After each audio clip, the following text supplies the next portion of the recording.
श्रीशैले दयापात्रं दीभत्यादिगुणार्णवं यतीन्द्रप्रवणं वन्दे रम्भजामाधरं मुनिं लक्ष्मीनाथसमारम्भां नादयामनमद्भयाम् अस्मदाचार्यपर्यन्तां वन्दे गुरुपरम्परां भक्तामृतं विश्वजानूनमोदनं सर्वार्थं श्रीषडगोपवाङ्मयं सहस्रसागोपनिषत्समागमं நமாம்யகம் திராவிடவேதசாகரம் திருவழுதினாடென்றும் தென்குருகூரென்றும் மறுவினியவன் பொருணல் என்றும் அருமறைகளந்தாதி செய்தான் அடியினையே எப்பொழுதும் சிந்தியாய் நெஞ்சே தெளிந்து ஏய்த்த பெருங்கீர்த்தி ராமானுஜ முனிதன் வாய்த்த மலர்பாதம் வணங்குகின்றேன் ஆய்த்த பெரும் சீராச்சடகோவன் செந்தமிழ் வேதம் தரிக்கும் பேராத உள்ளம் பெற எம்பெருமான் திருவருளாலே ஆச்சாரியன் அனுகிரகத்தாலே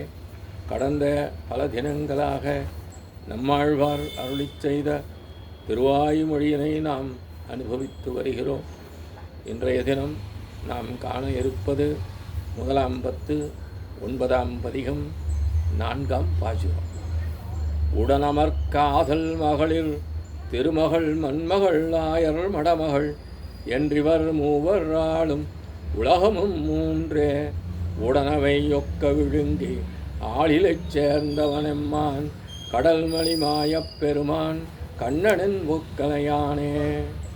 உடன் அமர்காதல் கூடவே அமர்ந்திருத்தைக்கு விருப்பமுள்ள மகளிர் பிராட்டிமார் நில் திருமகள் மண்மகள் ஆயர்மகள் லக்ஷ்மி தேவி ஸ்ரீ பூதேவி ஸ்ரீ நப்பின்னை தேவி என்ற இவர் மூவர் என்று சொல்லப்படுகின்ற இம்மூவராவர் ஆளும் உலகமும் மூன்றே, தன்னால் ஆளப்படுகின்ற உலகங்களும் மூன்று.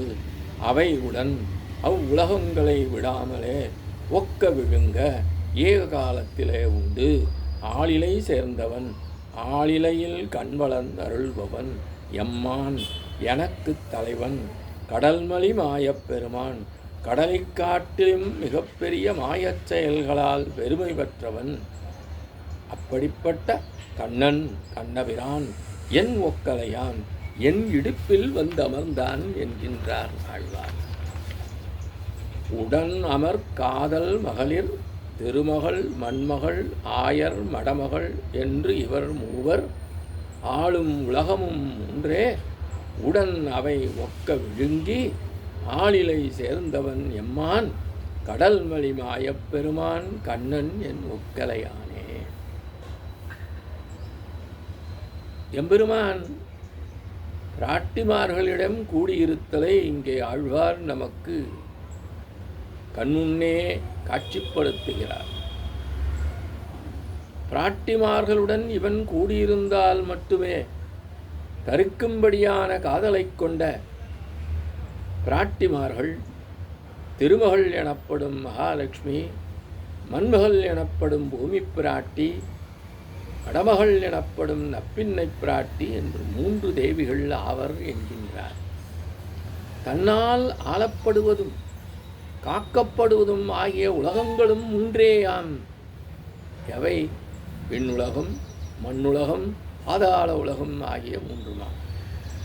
பிரளய காலத்தில் இந்த அனைத்து உலகங்களையும் எந்தவிதமான வேறுபாடும் இன்றி ஒரே நேரத்திலே எடுத்து தன் திருவயிற்றிலே வைத்து காத்து பின்னர் சில காலம் ஒரு சில சிறு ஆழந்தளிரிலே திருப்பார்கடலிலே குழந்தையாய் கண்துயின்று ஆள்பவனாய் அருள்பவனாய் இருக்கின்றவன் எம்பெருமான். எப்படிப்பட்ட நிலையான உள்ளவன்!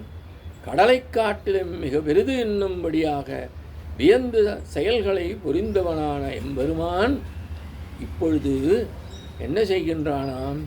என் இடுப்பிலே வந்து சேர்ந்தருளினான் என்று ஆழ்வார் அருளி செய்துள்ளார். அது எப்படி இருந்தது என்றால், ஒன்றோடொன்று குறைவில்லாதவனாய் சர்வரட்சகனான எம்பெருமான் யசோதை பிராட்டியின் இடுப்பிலே கண்ணன் விட்டிருந்தாற் போல ஆழ்வாரின் இடுப்பிலே அந்த கண்ணனாகிய எம்பெருமான் வந்திருத்தல் தனக்கு வெறும் பேராகும் என்கின்றார் ஆழ்வார். இவனுடைய நேர்மையை மற்ற எவராலும் செய்ய இயலாதையும் செய்பவன் என்ற திறமையை முதலில் கூறினார். அதன் பின்னர் இப்படிப்பட்டவன் யசோதை பிராட்டியின் இடுப்பிலே எப்படி அமர்ந்தானோ அதுபோன்று ஆழ்வாருடைய இடுப்பிலே வந்து அமர்ந்ததை தான் பெற்ற பேறு என்று நினைத்து வந்து அமர்ந்தான் என்கின்றார் ஆழ்வார் இப்பாசுரத்திலே. இங்கு 3 தேவிகளை குறிப்பிடுகின்றார்.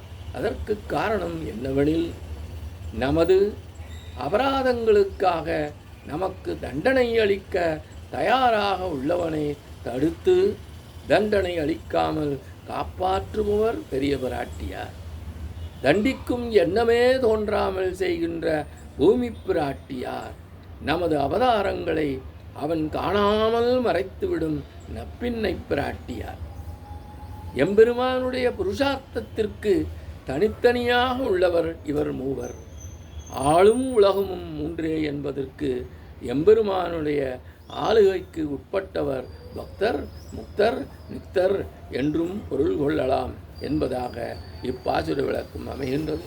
இத்தோடு இன்றைய காணொளி நிறைவு செய்கின்றோம். எம்பெருமான் திருவடிகளே சரணம். நம்மாழ்வார் திருவடிகளே சரணம். எம்பார் திருவடிகளே சரணம்.